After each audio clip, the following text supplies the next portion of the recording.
Ico Thomas Show é um oferecimento Kia Motors, Assum Supermercados e Massas Romena. Isso aí, pessoal, começando mais um Ico Thomas Show gravado aqui no Auditório Araújo Viana, esse palco sagrado. As pessoas acham muitas vezes que é chroma key isso, mas não é chroma key, cara. Isso aqui é realmente Araújo Viana e hoje entrevisto um amigo, um cara que eu sou fã, sério. Olha, desde criança, quando eu vim morar em Porto Alegre, meu irmão Armando Thomas já morava aqui, e quando ele chegava em Venâncio Soares, ele me dizia, tu não acredita, viu o Educar caminhando no Oswaldo Aranha. É sério, cara. Eu vi o Educar caminhando, não sei o quê, aí eu vim morar em Porto Alegre, vi o Educar caminhando no Oswaldo Aranha também, e dali em diante virei muito fã desse cara, e hoje aqui no Ico Thomas Show, Educar, pra mim, cara, pra mim é muito emocionante tu estar aqui, cara. É Cara, muito emocionante. O prazer é meu, como tu disse, a gente é amigo há muito tempo, te admiro. E tu tá muito chanteclô aqui nesse espaço maravilhoso, que realmente não é chroma key. Imagina que um cara chanteclô desse ia estar no chroma key. E esse blazer maravilhoso. Nós estávamos aqui já conversando sobre nossas viagens internacionais, nossos grandes sucessos. Sensacional, e grandes cara. perdas e grandes ganhos. Sensacional, cara. O Educar tem uma história, olha, dispensa apresentações, mas né, de fala. Eu me criei escutando, assim, sempre achei o Educar. Comento isso com meus amigos assim de infância, à frente do seu tempo. Deve ter escutado isso 1000 vezes, sabe? Um cara assim que, quando eu te vi andando no Oswaldo Aranha, quando eu vim morar em Porto Alegre, aquilo pra mim foi algo incrível, cara. Tu tava vestido... cara, tu tava totalmente assim, com o cabelo punk, eu não me lembro, são tantas fases assim. É verdade. Mas, cara, realmente... Tu tem noção, né, do que tu fez pela música, não vou dizer gaúcha, pela música do Brasil inteiro, mas tu é um artista, Edu. Eu sei que eu tô te elogiando demais, mas eu tô emocionado de estar aqui na tua frente, porque eu acho tu, assim, um ícone, né, da nossa música brasileira, cara. Obrigado por estar aqui, realmente. Pô, eu que agradeço o convite. Cara, e realmente, assim, ó, tem muita gente que me viu andando no Oswaldo Aranha, literalmente, com tampa de privado no pescoço, não sei o quê. O Spades também, que é um rei do nosso hair metal, né, me conheceu quando ele tinha 15 anos andando no Oswaldo Aranha e falou, cara, eu te vi assim com cabelão. Pensei, cara, é o Nick Six no Oswaldo Aranha. Então, o Oswaldo Aranha é o grande veio da nossa cultura, inclusive desde a época do jazz. Isso é uma rua aqui atrás da gente que tem uma baita história de cultura. E, claro, me propiciou um ambiente para aflorar, entendeu? Tipo, se eu tivesse, por exemplo, eu cresci em São Paulo. Eu nasci em Porto Alegre, fui morar com 2 anos em São Paulo, morei até os 11 lá. Imagina lá, a minha vida teria sido totalmente diferente. Aqui eu tive a chance de conviver com tudo que é tipo de artista, jornalista, teatrólogo, tudo que era gente, atores. E tudo acontece aqui perto, aqui, né? No início dos anos 80 era um território muito livre. Tudo era permitido, tudo era possível. Então, pô, pra mim foi incrível ter voltado pra cá. Ô Edu, tu inspirou muitas pessoas, e quem te inspirou assim? Tu lembra o primeiro que tu disse assim, bah, esse cara aqui eu pago pau por esse cara, ou essa mina, não sei. Totalmente. Uma coisa engraçada é assim, eu não curtia a música, tá ligado? Quando era criança. Minha mãe tinha um rádio e ela botava em cima do armário, porque eu dizia, vou quebrar, não sei o quê. Me dava dor de cabeça, me dava náusea, não entendo por quê. Parecia que já era um chamado, dizendo, ó, velho, teu caminho é esse aqui, né? E eu só queria brincar de boneca e não sei o quê, não queria saber de música. Aí, beleza. Aí, quando a primeira música que eu gostei mesmo foi Como Vovó Já Dizia, do Raul Seixas. Inclusive, o The Fala depois fez uma versão. Claro. Né? E antes disso, na verdade, um dia eu tava assistindo TV de tarde, num programa assim, que era tipo um video show da época, e apareceu o James Brown, né? James Brown naquela The Cape Routine, que é onde ele cai no chão, bota uma capa, tira a capa, ele volta, e eu li aquilo e falei... Isso é legal. Aí comecei a me interessar. Também quando eu ia pro colégio, eu ia a pé e na esquina tinha uma padaria que tocava todos os hits de soft rock da época, Queen, Elton John, essas coisas também comecei a me interessar. Mas aí o que explodiu a minha cabeça fora do James Brown também foi um Embalo do Sábado à Noite. Eu vi o cartaz e falei, puta, isso é pra mim. Então tudo isso meio que... E claro, né, nem Mato Grosso também.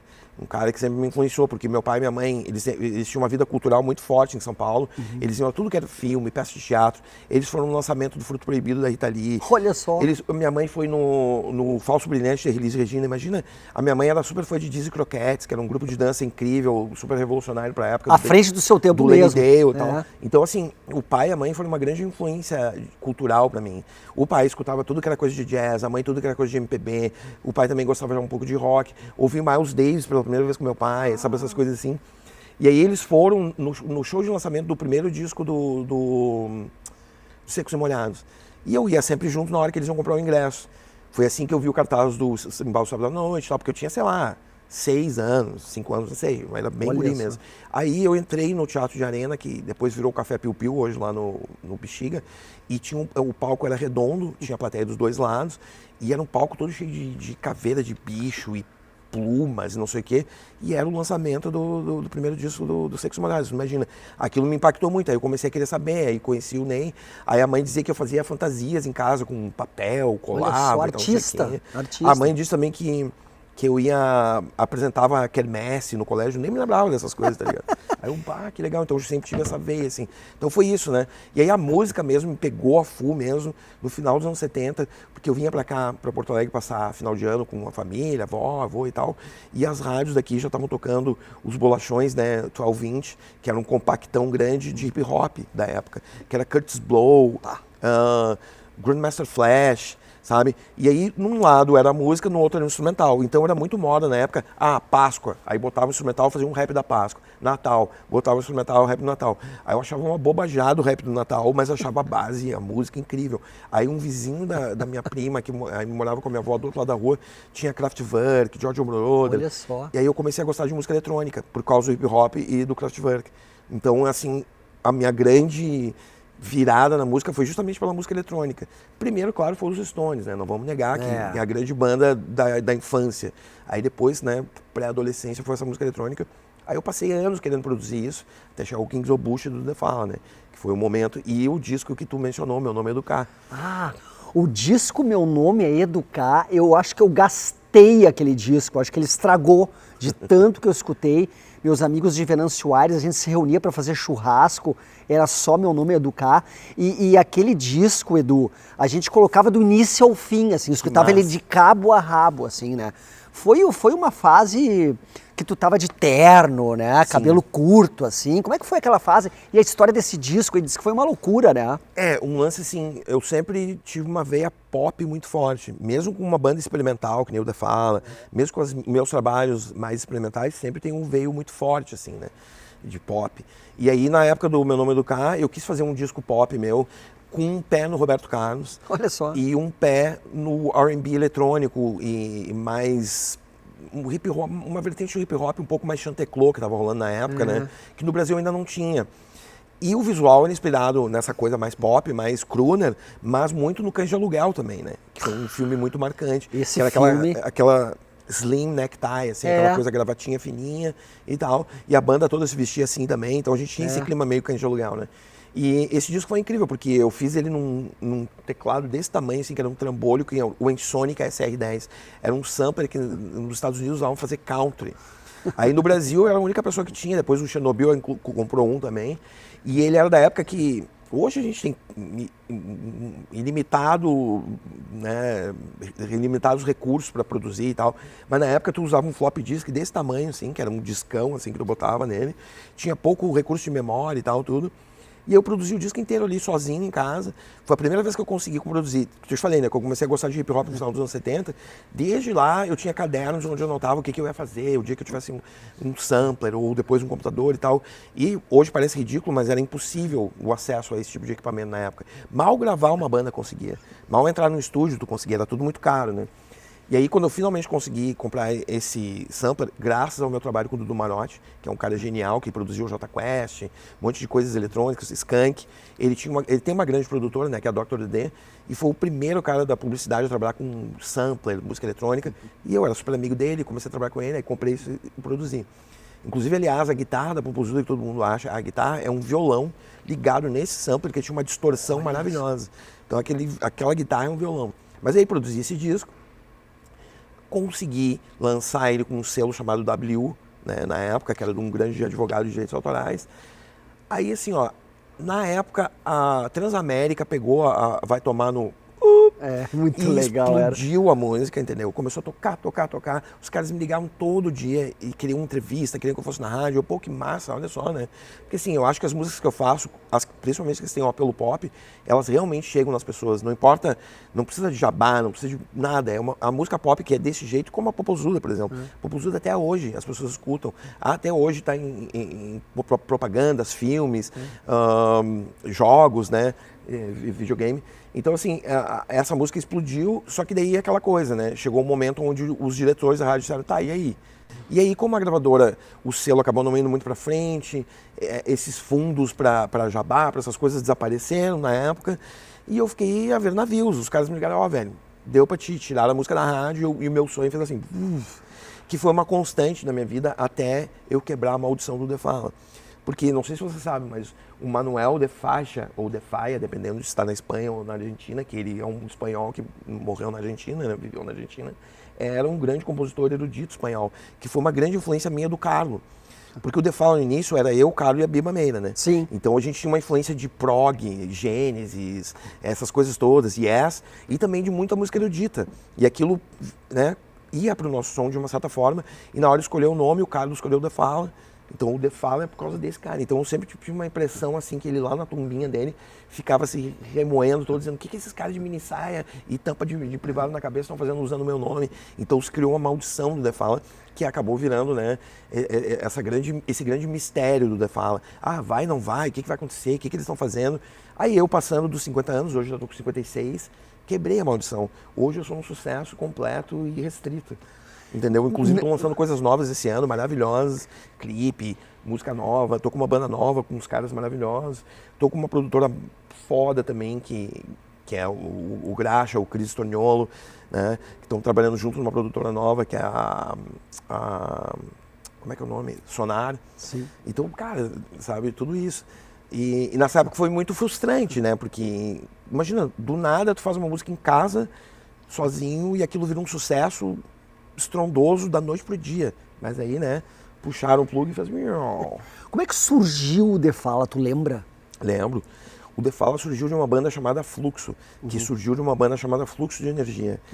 A loucura é o seguinte, o meu pai sempre foi nômade, um cara que sempre gostou, inclusive uma música tema dele é Nomads, que é uma música do Louis Armstrong com o Dave Brubeck, que era de uma banda que era o Ambassadors, que eles tocaram no mundo inteiro e tal. Teu pai morou no Iraque, né? Meu pai morou no Iraque. E aí o pai, sempre nômade, viajando e tal, não sei o quê, o pai trabalhou lá construindo uma estrada de ferro no Iraque, que o Saddam bombardeava toda hora. Eles construíram e bombardeavam, ele estava lá, né? Tem altas histórias dele, né?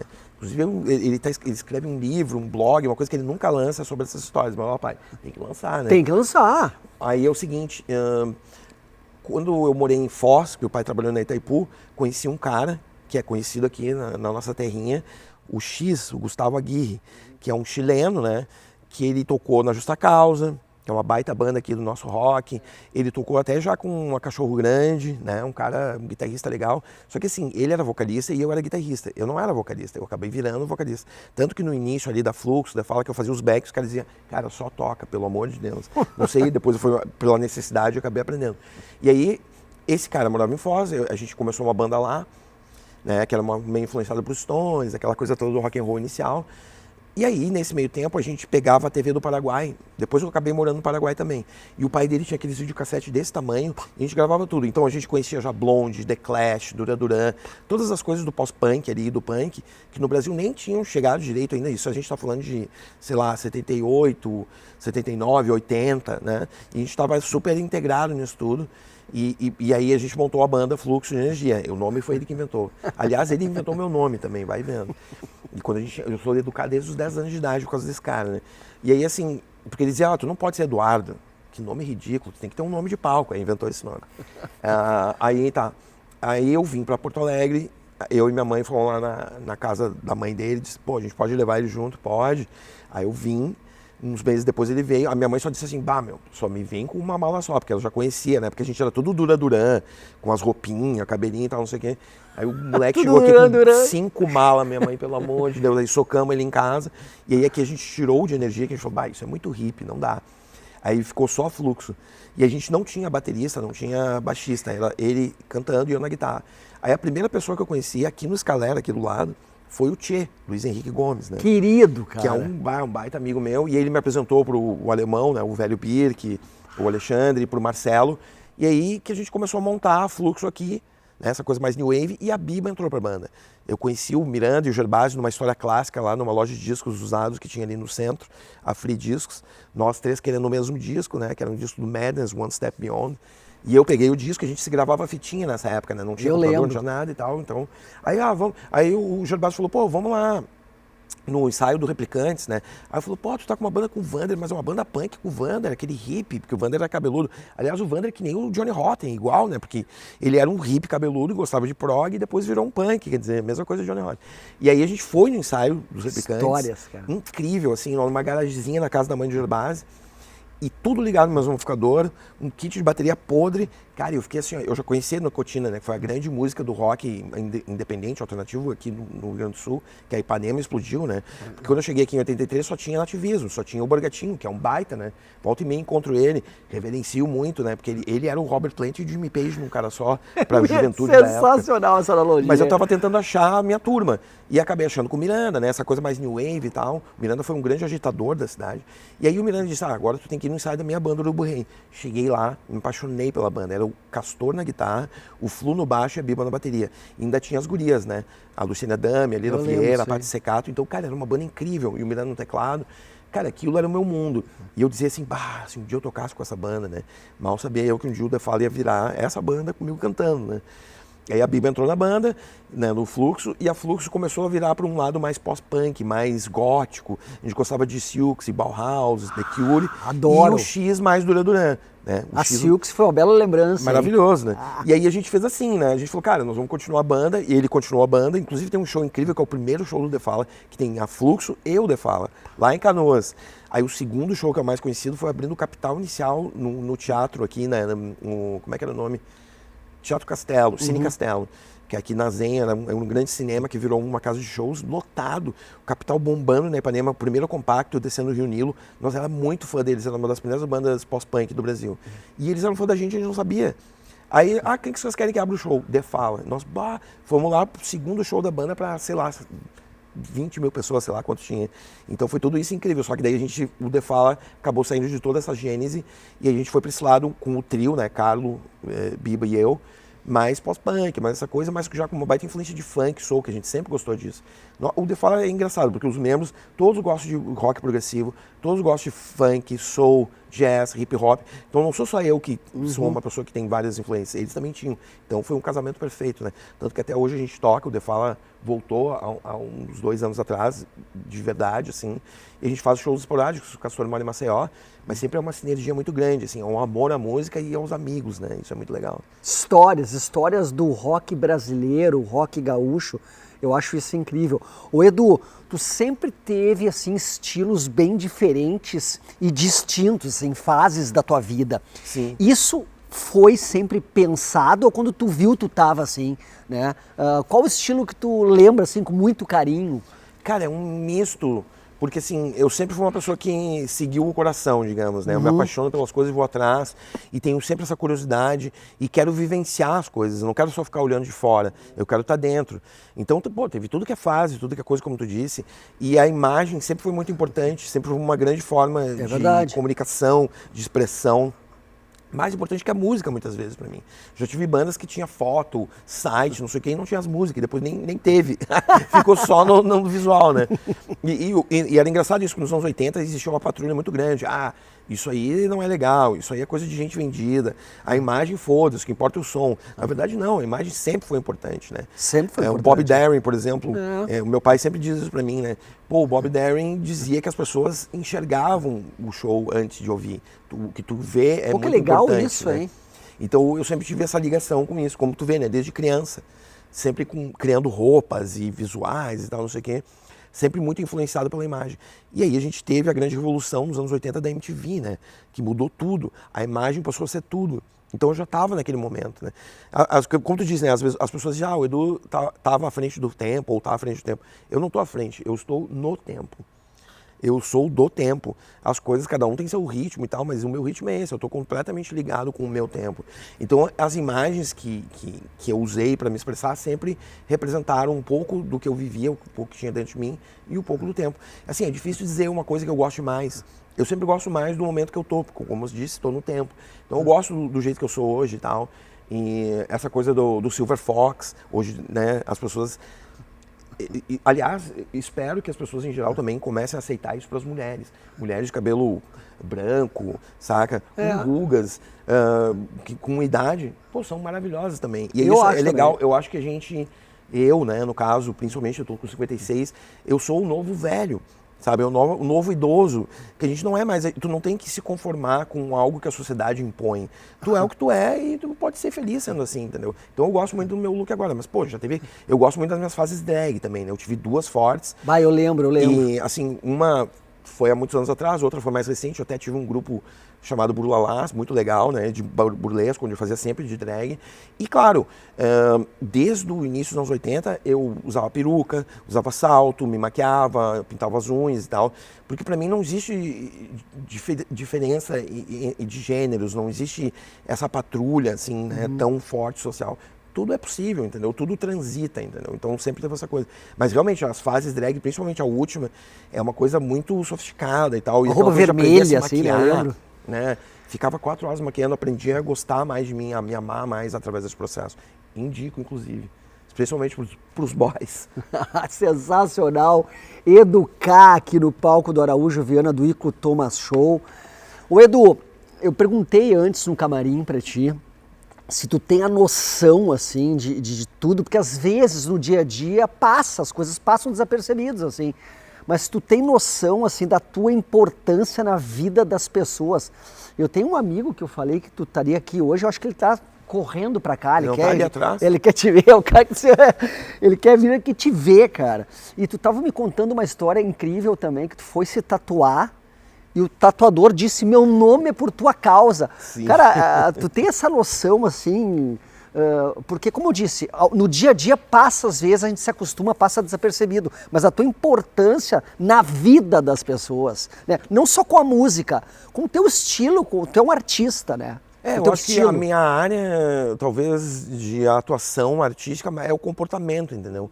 Essa coisa de quebrar os paradigmas, quebrar os preconceitos e tal. Foi uma coisa que eu fiz muito. E tu vê, hoje as pessoas podem dizer, o Edu hoje tá normal. Mas eu tô também quebrando os paradigmas do que é ser mais velho, do que é ser uma pessoa mais velha, entendeu? A gente não precisa parar de viver ou parar de curtir as coisas. Tem gente que diz, não pode usar camiseta de banda, não pode usar calça justa. Cara, eu uso o que eu quiser e tu também, entendeu? E isso é muito legal. Não pode ter o cabelo branco, não pode ter a barba branca. Pode, é legal, entendeu? E todo mundo pode, né? Não só o artista, não só o homem, todo mundo, entendeu? E eu acho que sim, essa minha influência é grande nas pessoas. Eu escuto muitas histórias, que nem essa falou e tal, né? O cara me mostrou a foto dos pais dele, era uma galera que ia no show do The Fall. O tatuador, conta essa história que é incrível. Muito louco, né? Porque, assim, foi em São Paulo, né? Foi em São Paulo. E assim, eu participei da Fazenda, né? Fazenda 8, e foi muito louco. E eu tive uma grande exposição à galera do sertanejo, a galera do pop, essa galera que circula mais, gente da TV e tal, da Malhação, não sei o quê. E aquilo foi bem fascinante, assim, né? Só não foi mais fascinante que os bichos. Porque eu cuidei da lhama, cuidei do avestruz, então foi muito mais legal. Mas aí... eu saí de lá muito curioso em relação a isso. Eu nunca fui preconceituoso com estilos musicais, com nenhuma cena. Ou eu gosto ou não gosto. E é raro eu não gostar, tem mais isso. Aí eu saí da Fazenda, muito interessado nisso. Eu estava morando em São Paulo. Aí eu ia na Woods, em todos os lugares, vi shows Lucas Luco, um monte de coisa. E aí eu vi a grandeza daquilo, né? O tamanho dos shows, do cenário, os músicos, cara, os músicos sertanejo são inacreditavelmente foda, assim. Todo mundo toca muito, ficava olhando os batera tocar e babando, assim, né? Aí me interessei por esse mundo e o Wesley Safadão tinha lançado uma música na época que era 1%, né? Tô namorando todo mundo, sou 1% anjo, 99 anjo, 1% vagabundo. Aí eu falei, bom, então eu vou fazer uma tatu do Wesley Safadão 1% porque eu sou só vagabundo. Então eu só tenho 1%. Aí eu saí de casa, eu morava no centro, fui na Galeria do Rock e entrei numa loja de tatu aleatória. Eu nunca tinha ido, não conhecia ninguém e tal. Inclusive o Chile, meu irmão é tatuador, a maior parte das tatuas que eu tenho é dele. Aí eu, vou fazer uma tatu, tomara que o Chile não fique bravo, né? Porque ele meio que domina a minha pele. Aí fui lá, fiz a tatu, aí fui fazer a tatu. Cheguei, o cara que me atendeu era Eduardo, né? Disse, cara, faria tatu, mas eu tenho que fazer prova na faculdade agora. Faço com meu amigo aqui. Aí sentei com o amigo dele, o cara começou a trovar comigo. Aí falou, o que tu faz? Então, eu falei, tem uma banda chamada The Fall e tal. Aí o guri fez assim, olhou assim, cara, tu é o Educar? Falei, sim.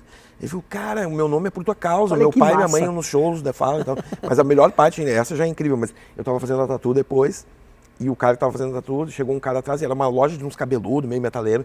Vão achar que tá fazendo essa tatu aí por causa do Wesley Safadão. Eu falei, mas é? Aí o cara que tava fazendo a tatu falou, tu fez eu fazer uma tatu do Wesley Safadão, velho. Que sensacional. Mas as pessoas precisam perder o preconceito. Exatamente. O preconceito é uma invenção, é uma construção e é uma construção negativa. Não tem que ser assim, tá ligado? Tudo que tu quiser e que tu gostar, é teu, sacou? Eu acho legal que tu pensa dessa forma, assim, tua cabeça é uma miscigenação cultural, eu acho isso incrível, cara, sabe? Tu não tem frescura com uma coisa, nunca te vi falando mal de algum estilo, coisa e tal, né? Tu entrou no mundo sertanejo pra ver qual que era, que legal isso, cara. Inclusive até fiz umas músicas nessa época, eu tava meio que metido com a Woods, através de uma amiga minha, mas acabou depois não rolando. Cara, eu ia sair numa capa da revista da Woods com 2 caras que eram uma dupla sertanejo muito famosa da época e eu na frente deles, que eu tava todo embecado, com um topetinho, sertanejo, e os fãs dele olhando, mas quem é esse cara aí, velho? Aí acabou não rolando, né, por A mais B, às vezes as coisas não engrenam, né, mas é isso, eu acho que isso tá falando que eu sou, é o natural do ser humano. O que é criado em torno né, da gente na sociedade para limitar as coisas é que não precisa existir, entendeu? Ô Edu, como tu tá vendo essa loucura de redes sociais, assim? Tu gosta disso, tu tá engajado nessa? Eu, particularmente, tô achando muitas coisas, assim, demais. Não é um pouco demais, é demais mesmo, assim. Como tu tá vendo essa movimentação aí? Eu acho assim, que a gente precisa ter isso aí, né? Como plano, entendeu? Como plano do capitalismo e de quem comanda o planeta, funcionou muito bem. E outra, né? Vocês estão vendo que os caras estão dizendo que não querem mais celular. O que vocês acham que vai acontecer? Chip na cabeça, tá ligado? Aí tu não vai ter mais. E se tu não tiver, tu não vai poder se comunicar com as pessoas. Então eu acho que, concordo contigo, tá um pouco demais, especialmente pra galera mais nova. A galera mais nova não tem chance de se desenvolver como ser humano de uma maneira mais aberta, mais livre. É muito martelado tudo o tempo inteiro. Então eu acho que vai e já está havendo, sabe, nos anos 90 teve um movimento italiano chamado Slow Food, que a galera não aguentava mais e aí comer devagar, sabe, aquela coisa do bon vivant né, viver mais lentamente. E eu acho que a gente está num caminho para isso novo. Vai ter um movimento contra isso, que não vai ser de poucas pessoas, não vai ser uma coisa pequena. Acho que é uma coisa que as pessoas precisam para respirar. Mas ao mesmo tempo, óbvio que eu não sou contra. É legal. Tu sabe que a gente vem de uma época onde, não, eu nem tanto, mas principalmente o Sepultura e Ratos de Porão, tinham que mandar carta para os caras, não andava para ligar, era caro, marcava um tour de carta, quer dizer, hoje tem uma facilidade muito grande, entendeu? Tipo, de poder mostrar as coisas e tal. Eu mesmo aqui, ó, já puxando a brasa, ontem eu produzi uma banda nova de uns molequinhos lá de Caxias, que é maravilhosa, é uma guria que canta e um guri que canta. 13 anos tu falou, né? O batera tem 13 anos, os outros têm 14, 15. Meu Deus. E é incrível, eu até vou mostrar um pedaço para vocês depois, chama Cabras da Peste. E eu tenho aqui no meu celular, quer dizer, naquela época, como é que eu ia te mostrar? Eu ia ter que trazer um toca-discos, entendeu? Vamos ver agora, porque a gente está chegando quase ao final do programa, cara. Tem tanta coisa para conversar com o Educar. Porque é incrível, a gente tá falando, né, justamente, tipo assim, a gente tá dizendo, eu tô dizendo, né, que eu acho que é um pouco nefasto o negócio das redes sociais para a galera mais nova, porque eles não têm tanto discernimento, eles não viveram tanto para poder discernir. A gente viveu um pé lá e eles nasceram, quem tem 10 anos nasceu já com nisso. Celular. Claro, entendeu? claro. Mas ao mesmo tempo tem eles falam uma letra assim, eu não sei para onde que a juventude está querendo ir, mas eu não quero seguir. Eles falam com essa idade, sacou? Então, como é o nome da banda, né? Cabras da Peste. Cabras da Peste. Assim, e o que eu tô dizendo aqui, mesmo aqui em Porto Alegre, tem toda uma nova cena de bandas e tal, muito cabeça, tipo, pra mim a Ana Plá, que é a cantora da banda Transmissão Beta, que é a banda mais doida aqui da cidade, as letras são incríveis, o jeito que eles fazem as coisas, tem Ovo Frito também, várias bandas novas legais, que mostram que essa juventude tem outra cabeça, pensa em outras coisas, entendeu? Mas quem é mais novo tá muito à mercê do celular e tal, né? Vamos mostrar um pedacinho. Cadê? Como é que a gente vai botar aí, aqui. Vamos ver o som, Só olha o cacete, né? Tipo um Green Day. O batera assusta os batera mais velhos. Tá bom assim? Ó o guri.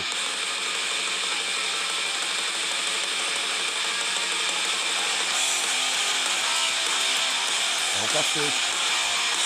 Um Green Day mesmo. Olha a voz do guri, o guri da guria. Pedro e a Luísa.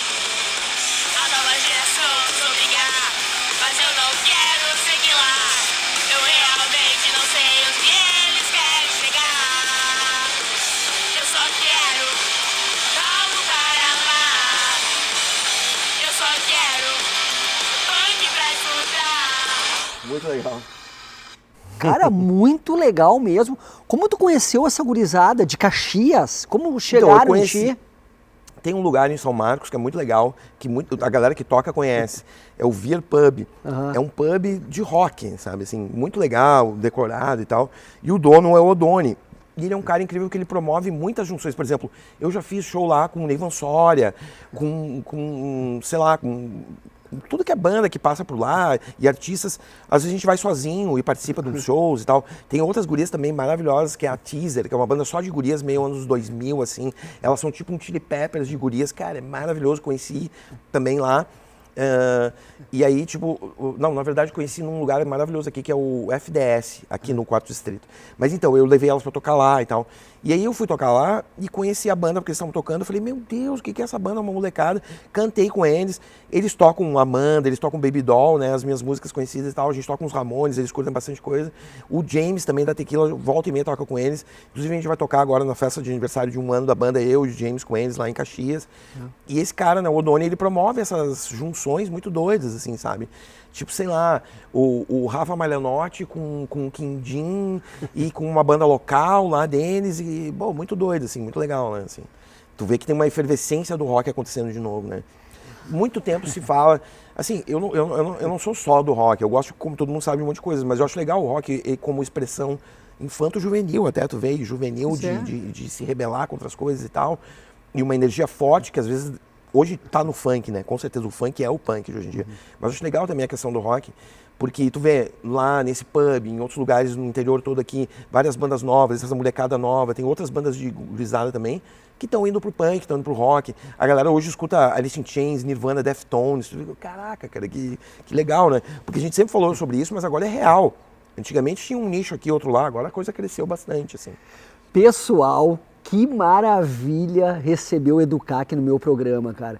Eu vou pedir, Edu, para que até o final do ano tu venha de novo aqui pra gente continuar a bater um papo, porque é muita coisa pra conversar contigo. Quando tu quiser, cara, é incrível, incrível isso. Inclusive, ó, quando eu fizer um show de lançamento do meu trabalho novo, né, que é um punk pop bem dançante, assim, né, como eu digo, é um punk rock da malhação, digamos, né, e aí tô lançando um single novo aí, daqui a pouco eu já vou poder, não vou contar ainda porque é uma surpresa muito grande, vocês não vão acreditar o que é uma versão, tá ligado?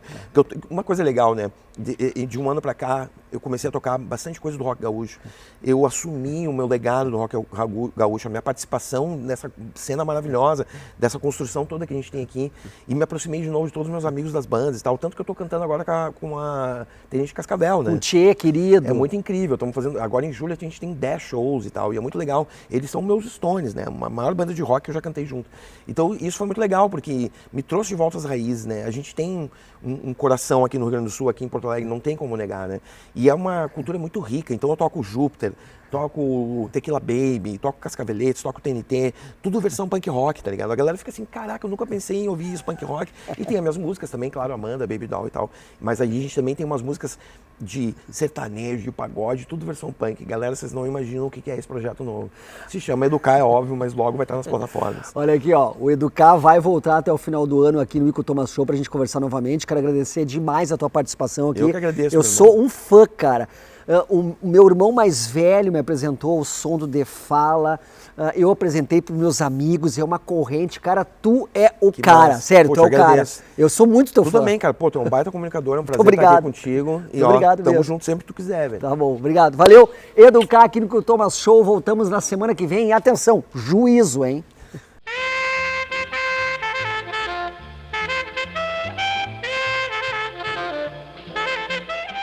Ico Thomas Show é um oferecimento Kia Motors, Assum Supermercados e Massas Romena.